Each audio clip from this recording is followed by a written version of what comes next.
Hey guys, Lonewolf here. Now, if you've been playing Battlefield 4 recently, whether because you've begun to get a bit bored of Hardline or because you never bought that game in the first place, you'll probably have felt the negative effects of Origin's game time program. Now, if you're not familiar with this, what it basically is an opportunity for people who don't own the game to download it and try it for free for a limited time, and then they can buy it afterwards if they want to. Now, you might be thinking, why on earth could anyone possibly be against giving people an opportunity to try the game and potentially bringing more players into the franchise? Well, I wouldn't be against this in principle, but it does have a couple of problems. The first thing you'll notice is a massive increase in the number of hackers online.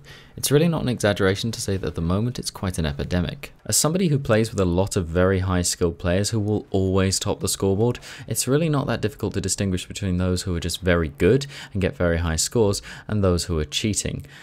There are of course a couple of easy giveaways, stuff like very low ranked players with very few hours scoring exceptionally well in excess of what you would usually see for any player, or people melting you across the map with weapons that clearly weren't designed to do that, AK-12s one-shotting you at 300-400 meters. That's clearly a bit suspicious. So there are people who you can quite clearly tell are cheating, and a lot of the time they won't even deny it. The issue is actually not the anti-cheat system. I would say Fair Fight has done a pretty good job of keeping this game relatively clean for the last 18 months. The problem is that now, when hackers get banned, which they will, there's really no penalty for that. They can just open a new account and do it all over again. It's much the same issue that games like Counter-Strike have for being very cheap. There's really no penalty. Hackers can just keep doing it over and over again and ruining your game in the process. My other issue is with the influx of new players who really don't seem to know what they're doing. It was already a problem that a lot of people weren't really aware of what they were supposed to be doing in a team game that is objective orientated. But now that we have a lot of new players who are perhaps a little confused by the HUD elements, I really don't understand why it's confusing, but it seems to be that there is an issue. It's even more difficult to get teammates who know what they're doing. This clip here just perfectly illustrates the problem of teammates who don't know what they're supposed to be doing, don't realize that they should be spawning behind the enemy team on me in order to get in. I switched squads several times to try and get people to spawn in, and you'll see players respawn at the back of the map, and even once we secured Bravo, people were still spawning back at Echo just so that they could get back into the firefight as quickly as possible.